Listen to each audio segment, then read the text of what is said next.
Good morning, everybody. 26th of April, 2025. It's like 6:40, no, 7:40. Yeah, 7:40 in the morning. Getting a late start today.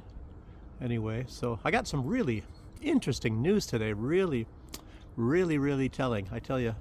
Anyway, I'll get on my walk here. Unfortunately, I'm going to have the sun behind me, so you guys won't see me, but you'll see where I'm going and see a lot of things. There's a nice, let me get a little bit closer to the fence here. A lot of wood on this house. Looks really nice. Some old stuff. Look at the trim around the windows. Some old Russian style. So, anyway. So, today I also have a good analysis, in my opinion. A good analysis of how to end this war in Ukraine. So, I'll get to that in a minute. Somebody behind me. I don't like people walking behind me, so. Oh, he's got his dog, some old guy. I guess I can keep walking. Look at that old car. I wonder what this thing is. Looks like it's from probably, I wouldn't know. Is this early 60s or something? Wonder if it even still runs. Another old car. Look at this. We are going back in time. Look, free pumpkin. So, it's garbage day, as you see. People put out their garbage. So it is Saturday, and yesterday was my last day of classes, so I have I can use my brain a little bit more, and instead of thinking only in trying to, Russian verbs and whatever sort of thing. But anyway, I wonder what this is. I wonder if it's a personal driveway or what. Let me take a walk down here. There's no gate. I get chased out by a dog or something. Houses on each side. Looks like a house straight down here too. Maybe this is their driveway. A house behind a house. Just kind of interesting. Old house. Looks like that's what it's all about. On another old house right next to it. Renabelle. Saw Uncle John, bald-headed Sally, they ducked back down the alley. Anyway, whatever that song is, I think was that Jerry Lee Lewis? Saw Uncle John with bald-headed Sally. They saw Aunt Mary coming and they ducked back down the alley. Oh, baby. So, let's get on to the news here. Russia has detained 45 people involved, altogether, in this Crocus massacre. They just had the anniversary here some weeks ago. 45 people altogether. And of course, it has been found out, it was actually found out almost immediately, that Ukraine was heavily involved in that. And not just that we had I guess it was yesterday, and when Trump was told, believe it or not, I guess the media put it out even before Trump knew, and he was very shocked. I think he was on his way, or maybe he landed in Rome already, going to the Pope's funeral, and was very shocked that there was a high Russian general assassinated by Ukraine. But they don't engage in terrorism. Who would come up with something like that? As you know, they certainly do, and they kill journalists. Journalists is one of their favorite types of people to kill, but I don't know, this is the second general that was assassinated. The other one, I guess was it Kirillov? Very high general, with very high standing, and of course he was coming out with lots and lots of very damaging information against Ukraine and a lot of their chemical weapons. Very much information, and of course they still come up with it. It's not like killing the general is going to make sure that there's not going to be any information coming, but you have to have a certain amount of bravery to come out and actually report these messages, and of course to the public. And believe me, he actually was holding back. If you come out and you say all of the things that Ukraine is involved with as far as that is concerned, and I have to be very careful myself talking about this because I've been deleted from YouTube because I talked about this. I might be deleted from what I just now already told you, because you're not allowed to talk about that. You're not allowed to talk about any kind of ties with the Biden family and Rosemont Seneca, as much as that as well. So much corruption going on in the world. I don't need to remind any of you about that. So anyway, I'm showing you these trees because it's the blossoms, and it's not, we're not going to be seeing this anymore. This is the springtime. Here's an old house, and like I said, a lot of times you can get these for actually relatively low amounts of money, considering that it's inside of the city. And I don't know, maybe the metro might be about 5 or 7 minute walk from here to go into town. It's not a bad deal if you want a house. And I've already mentioned in other videos that you might really want to consider more. You might want to consider an apartment much more, especially if you're going to be living in 2 different continents, you know, or far away, and it's kind of difficult to get here to Belarus. You know, if you want to get a second house or whatever, if you're able, I think you are able to buy real estate as a foreigner in Belarus. But like I'm saying, you're probably better off with an apartment, because you have to make sure that your yard is taken care of, like within city limits, not just in Minsk, but in other places. So you would have to, you know, maybe find a way, you know, to keep the grass down, things like that. I don't know about right here. I don't think it's right in that spot what you're looking at, but maybe inside of the garden. And you actually have to maintain your yard, or I think you might have to pay penalties. So you can't just, it's not like America where you can just let weeds grow up all over and have, you know, derelict cars. Even though you do see some kind of derelict cars, you have to look at them and you can tell, you know, by the fact that they have maybe some flat tires. But you can't have junkers and stuff sitting around like you can in the States. You know, I don't know if it's even allowed in the States inside of the cities, but anyway. But to me, it took me a long time. I was thinking, well, who would want a friggin' apartment when you can have a house? You know, but the deal is, the apartment buildings are owned by the government for the most part. Most all of them. There's not that many privately owned apartment buildings. So you pay very low fees to maintain your apartment, or to even pay all of your bills in the month. It's as I've already indicated, it's unbelievable. It's actually unbelievably cheap. Maybe averaging $50 a month in Minsk. In some other places it might actually cost you more, like you get a larger city outside of Minsk. I've noticed the fees maybe are a little bit higher for some odd reason. I don't really understand how that works. I should get away from the road, but it's kind of nice here, looking at these blossoms, nice green grass and blue sky. So, but anyway, I was going to be talking about the news, and I'm talking here about owning houses and things. Some of you are interested in that. People have even told me, they said they want to know a lot more about having a house here, and I don't have all the information.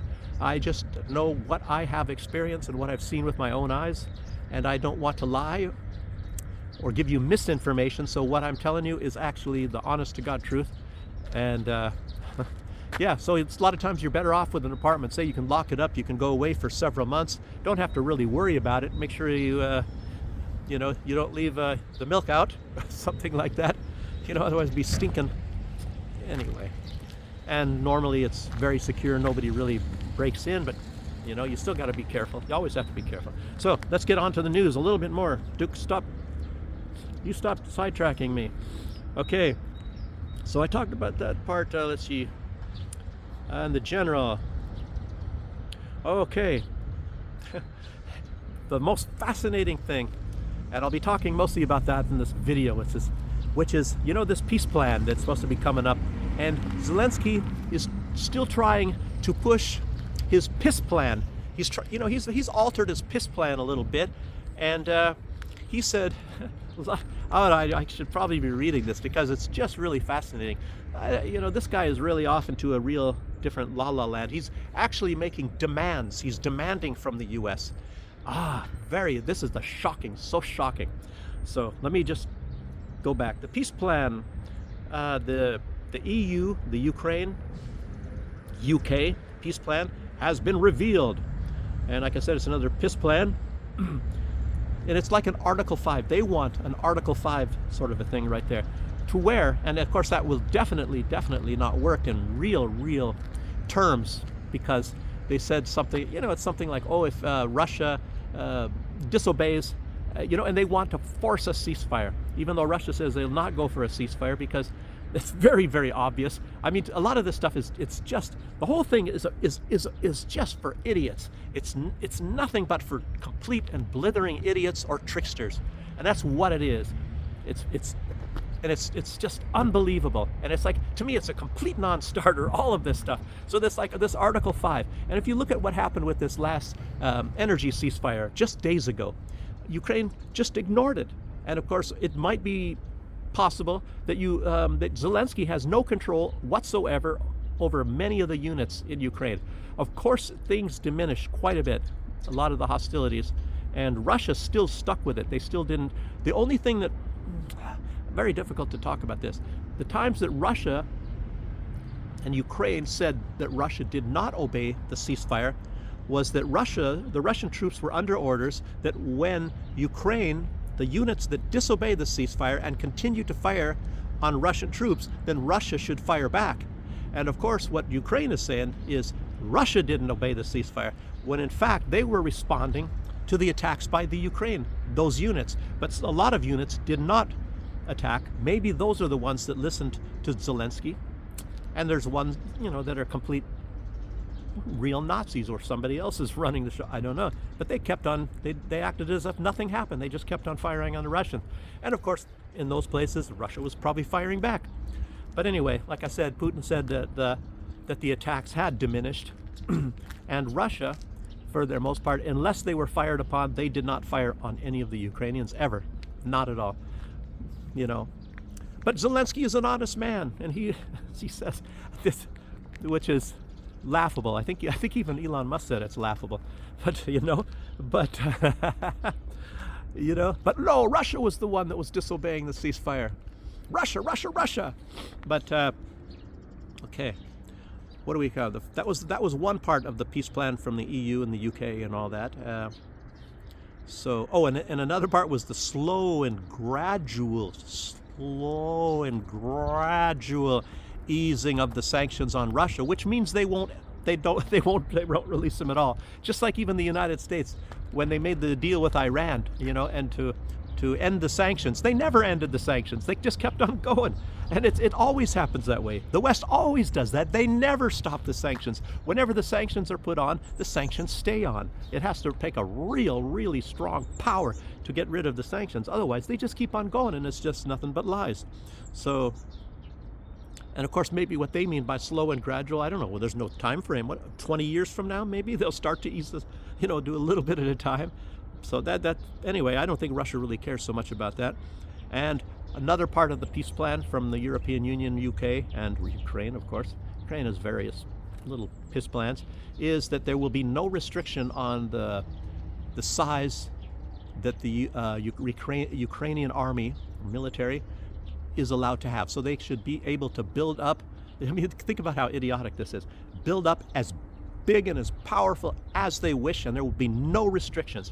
So what this is all about, and Zelensky, later on in the day, I guess this was in the afternoon yesterday, maybe some of you have heard about it, maybe not, but of course what Zelensky is saying is it's very similar.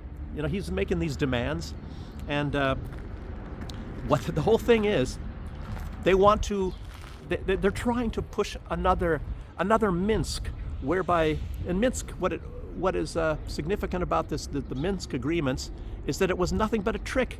So they're trying to reinstate the trick, whereby they just keep on pouring weapons into Ukraine, and it's an endless war. And Zelensky has said, he's made it very clear, he's never going to give up on those territories. Zelensky, meaning the Nazis, they are never going to give up, and they even want the Crimea back. They're still living in a la-la land, and they're not going to accept that.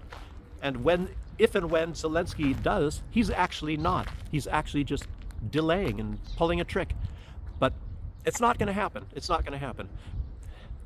There's so many of these nuances and all these little conditions that Zelensky keeps coming up with. And of course, he's delaying. And like I said, I was thinking, for quite a bit of the time that the ideology is behind it, because they just want to dominate. And that is part of it.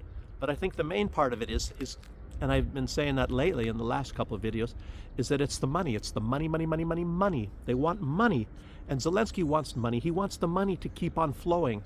And, the Lebensraum, of course, is one thing. And of course, first they want their former temporary territory that used to always belong to Russia, but they want that back, even though they had it for just a very short time.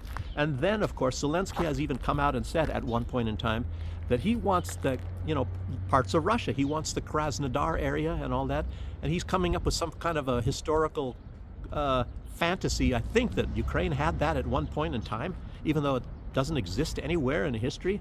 I think he was making a map or put up a map or whatever, and it shows like large swaths of Russia, and he, it's sort of like the Eretz Israel, what Israel wants, Gosh, this stuff, I don't know.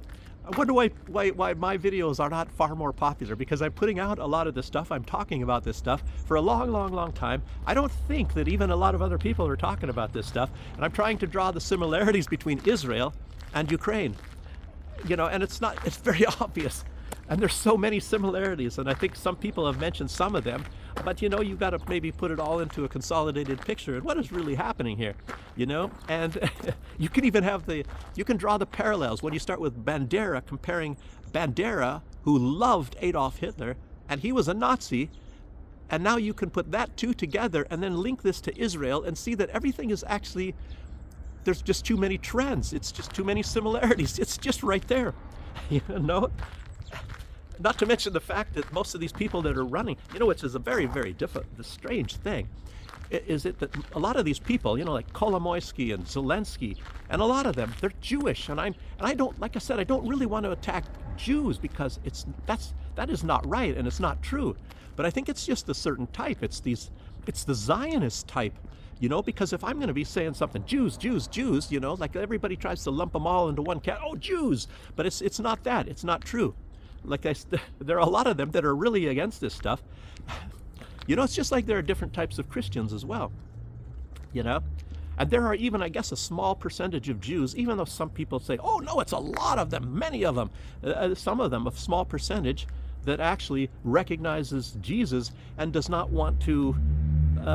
hate Jesus and want to kill him if he ever shows his face again on the planet Earth. But a lot of them, of course, in the Zionists, and I said this, it's everybody wants to, don't pay any attention to that man behind the curtain. When you see like the philosophy, if the Zionist Jews, they hate Jesus, they really hate Jesus, and and what the Muslims say, and I've said this in another video, but I don't really know where this is written. I don't know if it's hadiths or I don't know if it's in the Quran or it's not in either of those. Those are really holy writings, but in effect, the Muslims have it right, and the natural friends of Muslims are Christians, and the natural friends of Christians are the Muslims.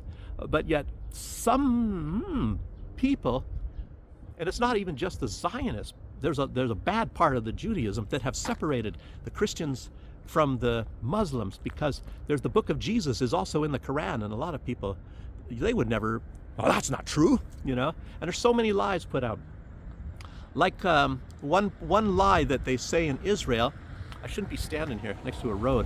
I'm going to try to get across over there. But one lie that they try to put out in Israel, and they want the whole world to believe, is that when you see, and I believe actually there was probably suicide bombers, Muslim suicide bombers, they'd come and blow themselves up or something to kill more Israelis back in those days. And I've talked to Israelis myself in the military, and they were saying, yeah, these people, they think that if they blow themselves up and kill Jews, that they are going to go to heaven and get 40 virgins. And that's written in the Quran. And of course it is not written in the Quran, not anywhere at all. And there's nothing like that whatsoever, as much as they try to tell you that. Maybe you should ask them, show it to me where it says that. Find an English version or German or whatever your language is, and show it to me in the Quran. We'll have to go buy one. They're not going to show it. How convenient. They're not going to be able to come up with that. They've never read it themselves. So what the real truth is, what happened was, at one point in time, and I'm not a Muslim, and I don't adhere to anything really. I'm a free floater, So, but what the truth is, if you, and actually, I think Muslims are not really allowed to even tell you this, maybe unless you ask this specifically, because they have some sort of a deal. They can't go around and preach in the religion, that you have to find your way to the religion yourself. That's just part of the tenets of Islam. You think I'm a Muslim after I'm telling you all of this stuff. I'm just trying to let you know that these people are not so evil as a lot of people are made to believe. And some people are probably going to cancel their subscription to my channel when they hear this stuff, because nobody really likes, when you're brainwashed into believing one thing, your mind is not open anymore, and you won't accept anything else, even if whatever I'm saying is backed up by facts. But hey, I don't have the book here to show you myself. You might have to look this up yourself.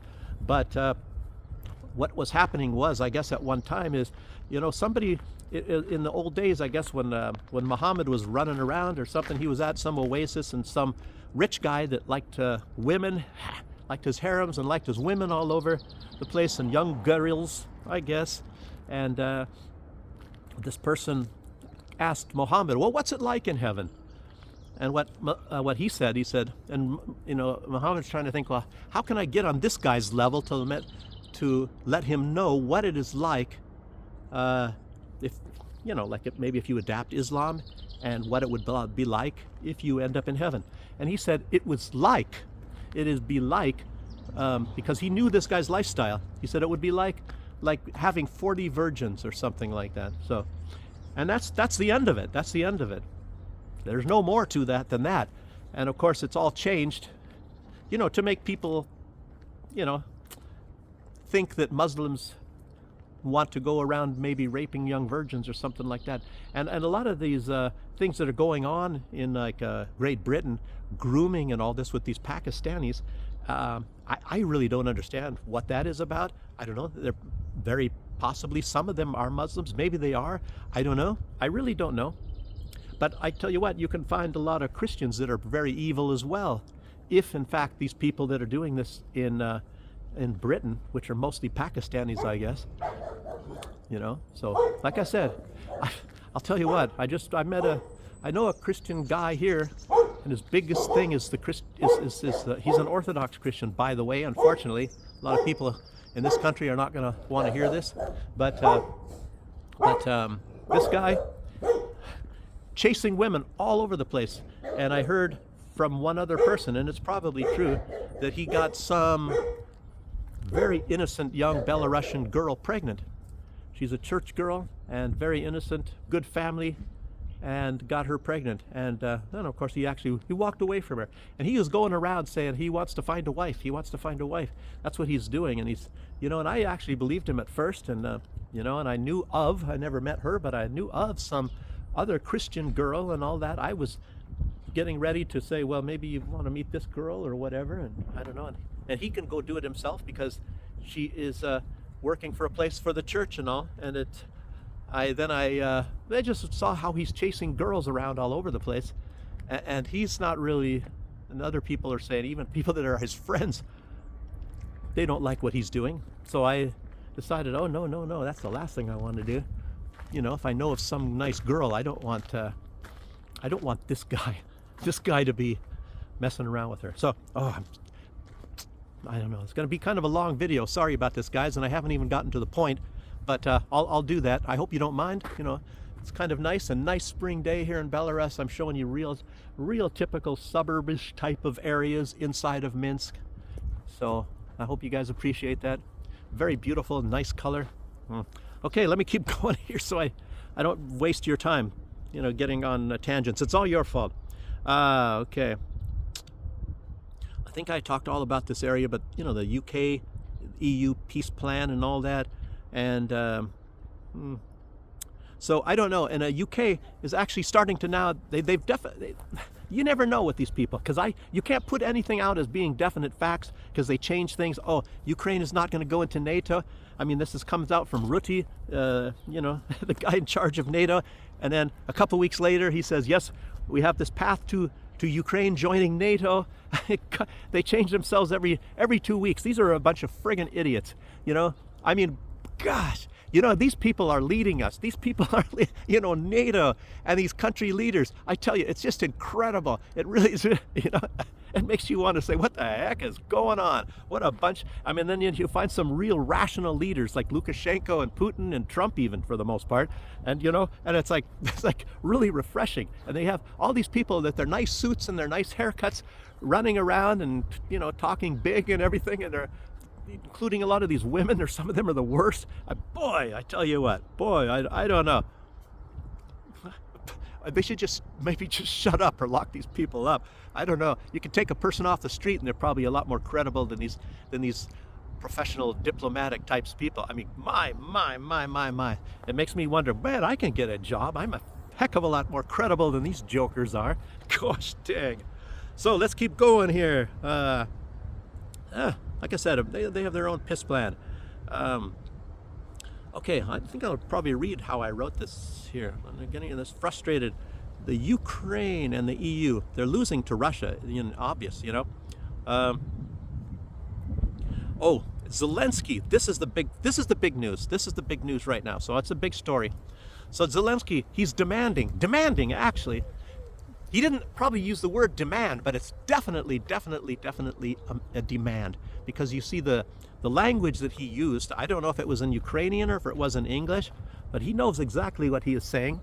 And it's like he's still in a really weirdo world, but he demands from the United States at least, he said, at least, give me at least the security guarantees that Israel gets. In other words, he believes that he is in a higher or a better relationship to the United States than Israel. And of course, this is a real la-la land stuff. As you know, Israel, they pull a lot of the strings in America. They have the Israeli lobby, and Israel even admits that they own the majority of the senators in the United States Senate. They own a lot of congressmen. They control that. And of course, obviously, that is one reason, and I firmly believe that is the main thing that put Trump in office. Otherwise, the deep state and that side, the Soros gang, they would never allow that. You know, they would never allow that. You saw how easy it was for them to make sure that Biden became president. So, you know, what is that? It's a kind of a crow, I guess, over there, a big one. I don't know what he's walking around here. You guys probably can't see it. Anyway, let's keep going here. So he wants the security guarantees. That's what he's been, you know, Zelensky's screaming about a lot of stuff, and he's got these demands. He's got these impossible demands, you know, and it's completely contradictory to that stuff from Russia. Completely contradictory. And I told you yesterday that, you know, in act, not in words, but in actions, the United States definitely favors Ukraine. They're giving Ukraine all of the satellite connections to target Russian troops, and they're still sending weapons. Gosh, I got hair. And they're still funneling weapons over there. They're sending a lot of money, and I think it's I don't know if this is all just a bunch of holdover stuff from the Biden thing, you know, the things that Biden signed. So Biden was trying to flood Ukraine with all kinds of guarantees and money taken right out of the American taxpayer's pocket to make sure that America has a hard time, and Ukraine, it's not really even Ukraine getting flooded. It's Zelensky and all of these higher people, even down to police chiefs, but all the people in authority positions in Israel, in Ukraine, are just shaving off huge sums of money. I said one video where there's a huge sucking sound of the money just getting sucked into Ukraine, you know, and a lot of this is being directed by these politicians. You saw that in Belgium. Belgium signed some agreements to send $1 billion every year guaranteed to Ukraine, you know. Other ones, and look at, and what is it, Kaya Kallas, I think she was trying to send over $100 billion of EU money to Ukraine, and of course I guess that didn't work. I think it was put down to 40 billion, and a lot of this is probably coming from the frozen Russian assets. You know, they got to take it out of the freezer, the frozen Russian assets. You know, thaw that out over there, and we'll just, when it's thawed out, before it's thawed out, just send it to Russia, to Ukraine. I don't know. Boy. So You know, there it's Zelensky. Like Trump said, I don't know. There's a lot of truth to that. He is the one of the greatest salesmen on earth. He gets on a plane, he goes all over, and he comes back with billions and billions of dollars for Ukraine. It's incredible. I mean, what a con artist. This guy. You know, Trump didn't say it that many words. Trump he's at least looking at the money a little bit. You remember you saw Netanyahu sitting down with Netanyahu and said, yeah, we send you guys $4 billion every year. Congratulations, or something, you know. I don't know what the heck goes on there, but of course, as you all know, that Israel probably gets somewhere to the much closer. It might be about $10 billion every year, because that's just the $4 billion that is guaranteed every single year, and over and above that, Israel gets at least $4 billion extra every year. And I guess it depends on what's going on in Israel. When you have when they're bombing Palestine to smithereens and bombing Lebanon and bombing Syria and bombing all over, this year it was clearly way over $10 billion. You know, Trump doesn't talk about that money. He talks about some waste in other places. And of course, Trump's wasting a lot of money. I guess now the Houthis have shot down 22 of those drones, those $30 million drones. And of course, the war keeps on going. And the United States is sitting there wondering, what the heck is going on? Well, you know, we haven't gotten them to stop, harassing the shipping. And, you know, you don't hear of anybody getting killed by the Houthis. It's very strange. I think the death toll, it still is at about 5. And who knows what it is, how many Houthis or how many Yemenites, Houthis or not Houthis, people from Yemen, how many has the U.S. killed? Hundreds of them at least, you know. I don't really know. I don't know what they're bombing. And there's a lot of children getting killed too, just like Israel. I don't know. I guess they like this kind of stuff. So let's keep going. About this, which is actually a piss plan. It's incredible. Zelensky demanding, you know. And in Russia, what they're talking about is, it's the first time in history when you have a dependent colony making demands on the mother country. So I don't know. So let's see. He thinks he's got a bunch of cards. It makes you really wonder. If you look at Israel, Israel's got so many things. You know, they got the goods on everybody. I mean, this whole Epstein thing, that was part of it as well. I'll get into a little bit more of, some of the later news on that too. There's some movements in that too. It's some happenings, and I'll talk about it in a minute here, but I got to probably end up on this one first. And we noticed, like I said, starting in October 2023 under Joe Biden, that Israel is undeniably the spoiled stepchild of the USA. And Zelensky wants at least what Israel gets. He wants actually more than that. You know, it's really strange. He's actually demanding, of course, that's a demand. He wants at least that. And he's got the EU, of course. I guess it's, this is the new development. I guess, they're throwing these things out. Trump was saying, this is the last chance. Otherwise, he's going to walk away from it. And what does that mean? So let me get into that too. But as long as it takes, the EU, they're still on that theory. And, as long as it takes and whatever it takes. Wow. And it's, I don't know, the EU is trying to say, we have to fight them over here, so we don't have to fight them over there, so you don't have to fight them over here. And, wow. And, Lindsey Graham, of course, goes with that. A lot of these people, these are just a bunch of liars, and they're coming up with this stuff, that Russia wants to attack and take over the entire world and be the masters of the universe. I think somebody else maybe want that. Okay. Mm-hmm. But Zelensky loves the people. That's why he wants to sacrifice all the people and fight to the last Ukrainian. So there won't be any people. So I love the people, but the meat grind. I love Ukraine, but it's going to be destroyed. So I can rule over the ashes. So anyway, let's see here. He wants sustained U.S. Okay, his demands were, and he said this, he wants sustained U.S. military, financial, and political support. like apparently what they do for Israel. So he wants this sustainably. Before he's going to sign, he said, before he's going to sign any agreement, and Trump, as you see, he is really, because he made it, it's like a promise. That was one of his biggest promises. He's going to end the war, even on the first 24 hours, as you all heard that. And it looks like Trump is ready to walk away from his big election promise that he's going to end the war in Ukraine. He's acting like it was so friggin' easy. And it is easy, but I'll get into that. But Zelensky, I guess maybe he thinks, and maybe he knows, that Trump actually really does want to end this war. So that's why he has these impossible demands, absolutely impossible demands. So he basically wants to have America under his little thumb and under his foot. You're going to do this for me, or else I'm not going to sign. And if Trump walks away, then what? I'll tell you what. Let me get into that too in a little bit. But what my theory is going to be. He has no cards, but I guess his card is that he's using Trump's promise. He's using Trump's promise as leverage.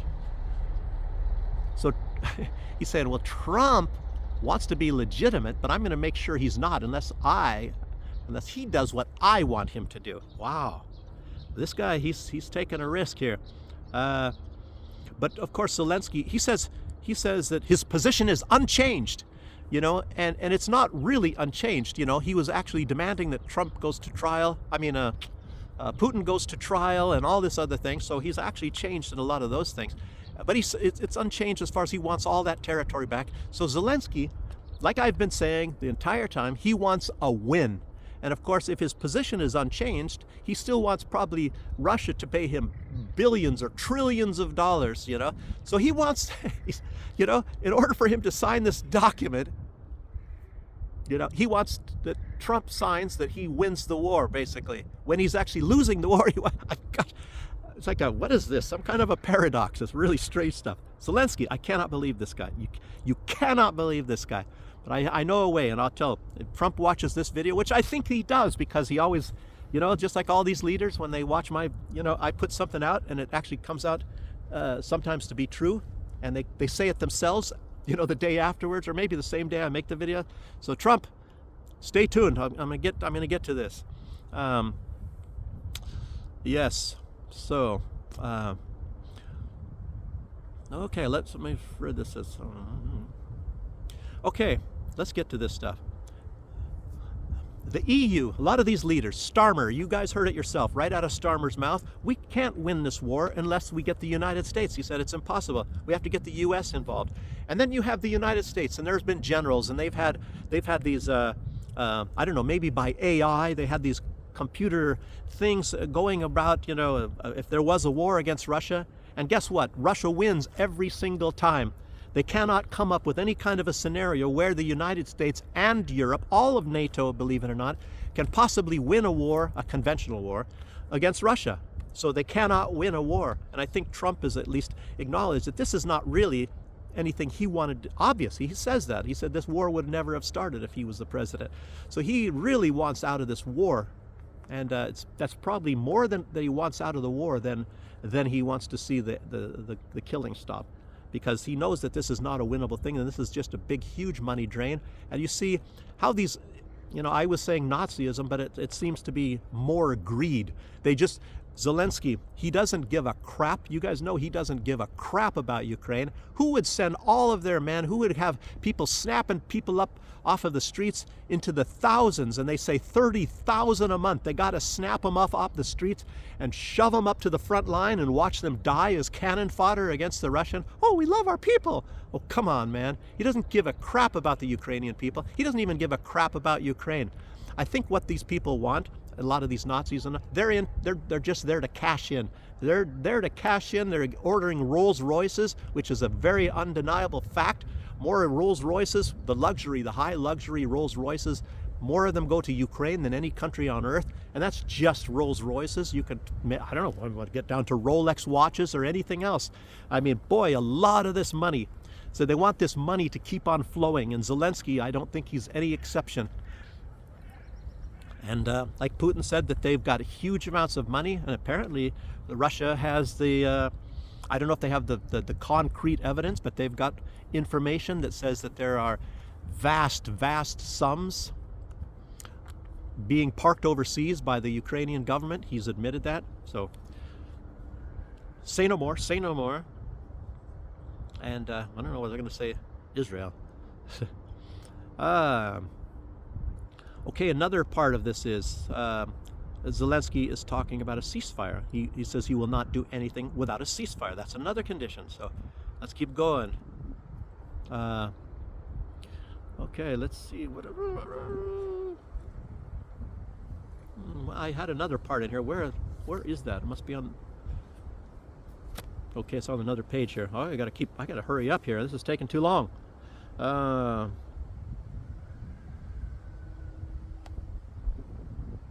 Okay, at this time, let me just talk about my theory, or my way to end this war. And of course, that's another point I wanted to make in this video.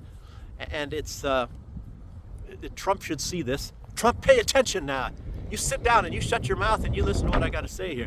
Okay, Trump can very, very easily end this war, and I think, I don't know, this might just come about, and nobody's talked about it, but I think Trump, he might have been hinting about it, and when he's talking about that he will walk away from this thing if he doesn't get some cooperation. And of course, Russia, their position definitely has not changed, and it is reasonable. And of course, Russia does not want a ceasefire because that's just another Minsk. I just said that. You know, it's obvious. They're just going to do that. They're going to regroup, rearm, retrain, and they're going to keep on going. I mean, it's like, fool me once, shame on you. Fool me twice, shame on me. Do you think Russia's going to go for that again? You think they're going to go for another Minsk 3? Just give it a different name, you know? Oh, and a ceasefire.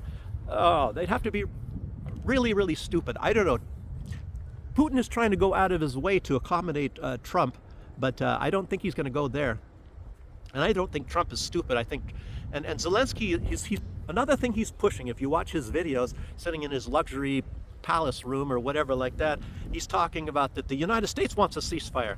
But I don't think so. I don't think so. They would want a ceasefire, but they're not stupid, you know. And it would have to be a ceasefire that actually leads, and definitely leads to a permanent solution. And Zelensky might even make them think that, but he wants to rearm. You know, it's very, I mean, it's like, oh, does I have stupid written all over my face? You know what Zelensky wants. Zelensky, and he has his, so the other conditions, okay, say you have a ceasefire, and then Zelensky still never, he's even said, he's come right out. Zelensky has come right out, and he has said that you have to deal with Russia from a position of strength. So obviously, he even said right there, he wants to rebuild the military, make it as powerful as possible, and he wants to use that as leverage against Russia, you know, continue killing civilians, probably getting more chemical weapon components to make more chemical bombs. And look, they just killed terrorism. You know, they're training terrorists as we speak. Russia would have to be stupid, but I'll tell you what, if Trump does not do what I suggest, that this is going to just keep on going. And of course, what I wanted to get to, the way to end this war, Trump has to cut off all support. They have to stop sending all money to Ukraine. That includes even pension money, you know. Let them take care of their own country instead of being beggars.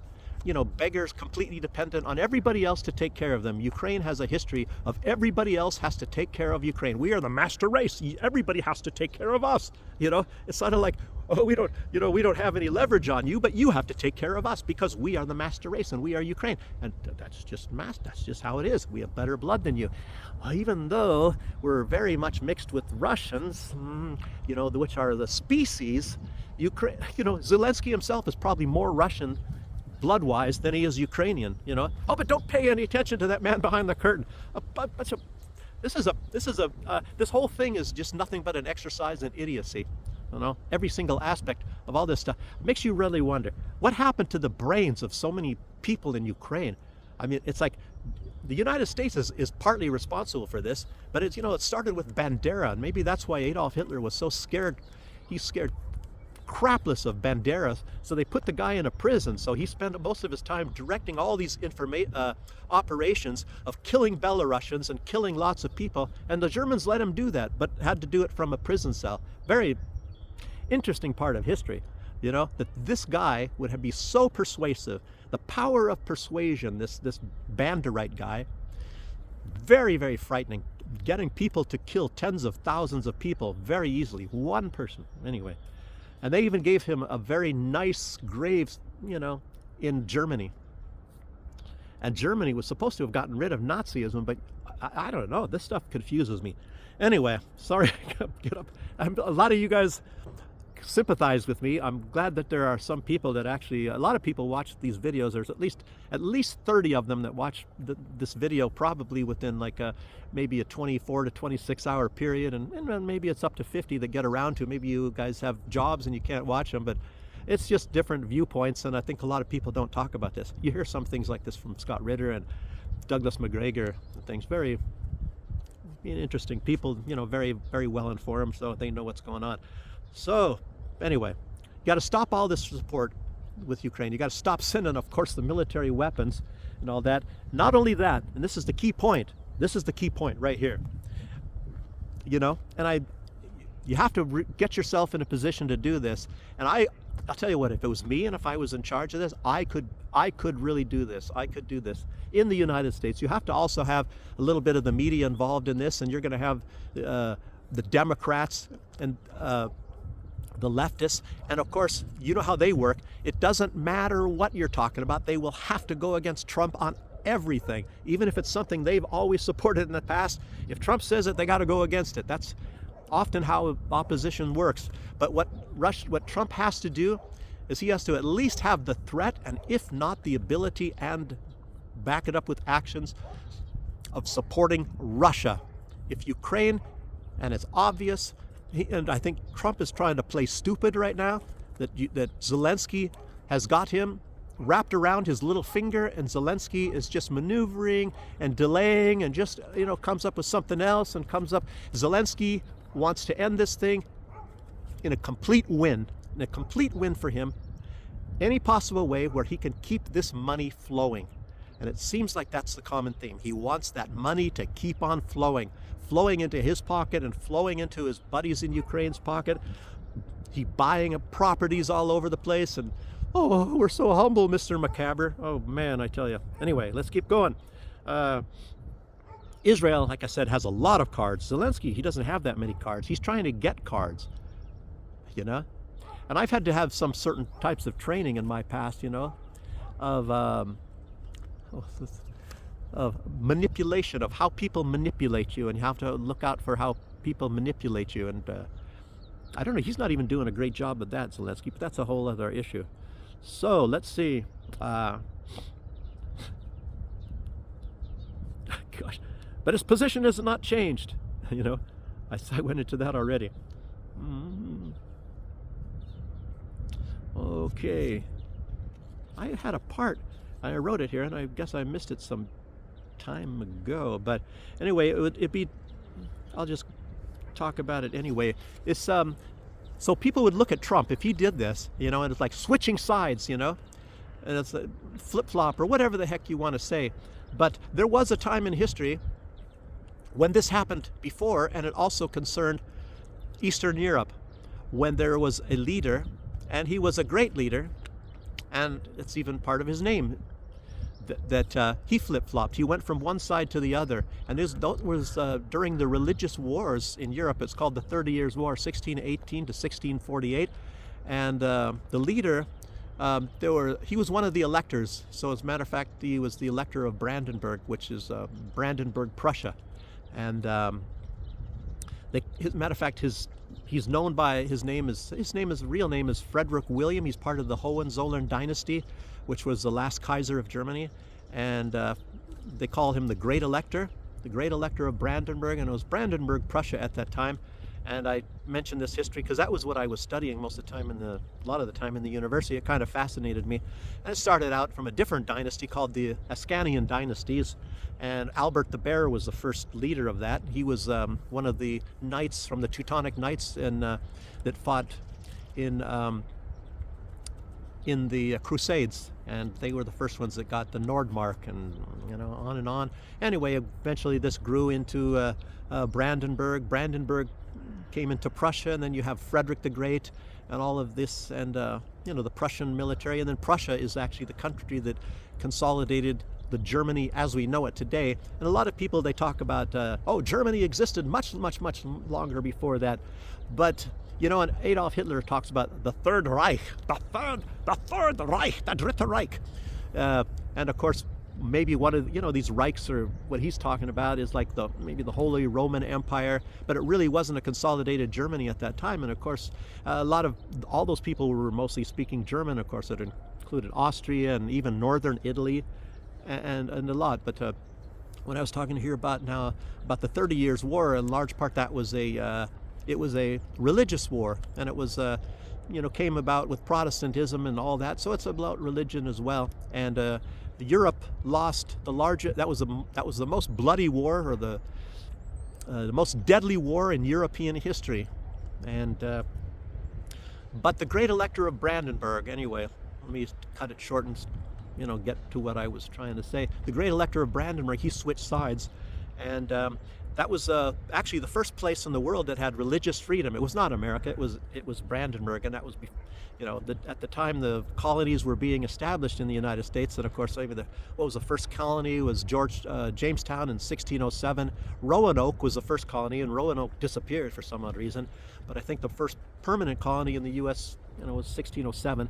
But stop trying to get me sidetracked. The Pilgrims were 1620 is when they landed on Plymouth Rock and all that. And the Amish, that year was like 1648 was one of the biggest years, and they went to Pennsylvania by invitation of William Penn. But to be honest with you, I don't even know so much about American history, but I'm fooling you right now by knowing some of these kind of facts. I'm not as dumb as you think I am.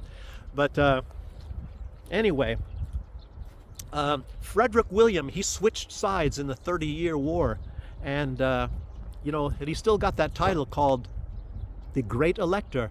So if Trump wants to switch sides, and I'm not saying that he should militarily, give weapons to Russia or nothing. Russia doesn't even need the weapons, but he should at least politically actually back Russia, and Ukraine is actually daring him to do that. So, and apparently right now, Trump is actually playing neutral verbally. He's neutral verbally between Russia and Ukraine, but indeed, in word and indeed he's actually helping Ukraine because of all of the Biden holdout stuff. And a lot of this stuff, of course, has to be running through Congress, and the lower house, the House of Representatives, are the ones that allocate the money. So they're the ones that actually first sign off the money and send that all to Ukraine anyway. But you have to, he has a veto possibility, and I don't know, maybe the money is still flowing from the Biden days whatsoever, but there obviously there hasn't been any new allocations put on the table, so I don't know. So the money will probably dry up at any point in time from the United States, and the European Union wants to keep sending, and Great Britain, it looks like they're backing out of sending their troops. They're all for it, sending their troops to Ukraine, and now they're balking what this is all about. So everything keeps changing in Europe. But I'll tell you what, if Trump really does want to end this war, he's got to stop playing pussyfooting around, and he's got to actually do something that is actually going to end the war. And it's a very known fact. You stop supporting Ukraine, and I'll tell you, go ahead and let Europe go ahead and let Europe do that. And it seems to be a fact. Like it's put out, I think, by Scott Ritter and a lot of other people. I'm not a big analyst on all this sort of stuff, but all the heavy lifting of all these weapons, getting these weapons, the logistics, it's all based from the support of the United States. And you cut off that logistical arm right there, that's going to be a huge loss. And if you cut off the satellite, the surveillance and the security that the United States, what do I mean security? The intelligence, the intel that the Ukraine gets from the United States, you cut that off, and it's not going to end. It's not going to last that much longer. And but as I say, It doesn't, you know, Zelensky and all of his band, they don't really care. It makes you wonder, they don't even care if they actually really, the matter of fact, they have lost the war. They've lost the war already. A lot of people have said that they lost the war years ago, and they're still losing. And yet they keep on going. And they keep on just sending people to the meat grinder. You know, and Russia, it's a very well-known fact. If Russia really did, and Trump, I think, admitted this, if they want to destroy Ukraine, they can destroy Ukraine very easily. But they don't want to. They don't want to kill those people. But yet Europe keeps using this thing. They're brutal. They're brutal, and they want to kill everybody. And that's a bunch of bull. But I'll tell you what, if the rest of them, you know, you get these Chihuahua states, if they really want a war with Russia, you know, maybe even Germany, Merz, he seems to have forgotten, you know, Merz is a big puppet, I guess, of, unfortunately, he was a big puppet in the past of BlackRock. And I don't know, maybe BlackRock is saying, okay, well, now we get our guy in there. So BlackRock, I think they kind of got out of this a little bit. I mentioned that in a video quite a while ago, and some people have even commented on that. BlackRock they kind of stepped back from this and say, well, this is maybe an impossible thing, and they stepped back. But now that they got their man in Germany, maybe they're going to, you know, try to get their man.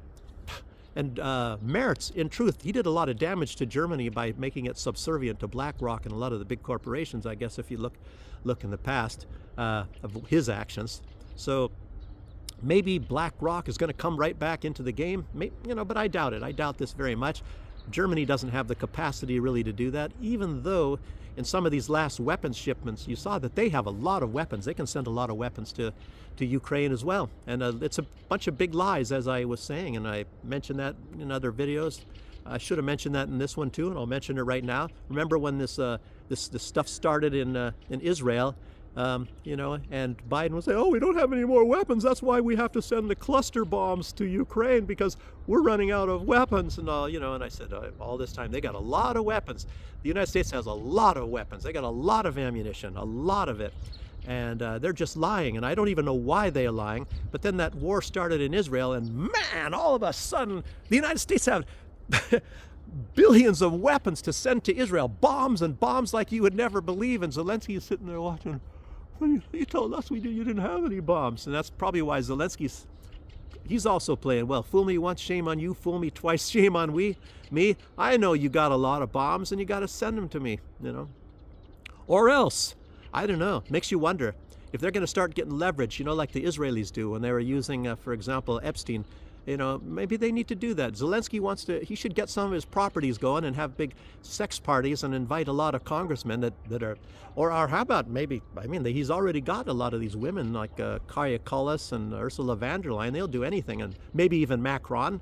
You know, Macron, he swings both ways. So get Macron to go there, film it like Epstein was filming some things, and, you have the goods on somebody.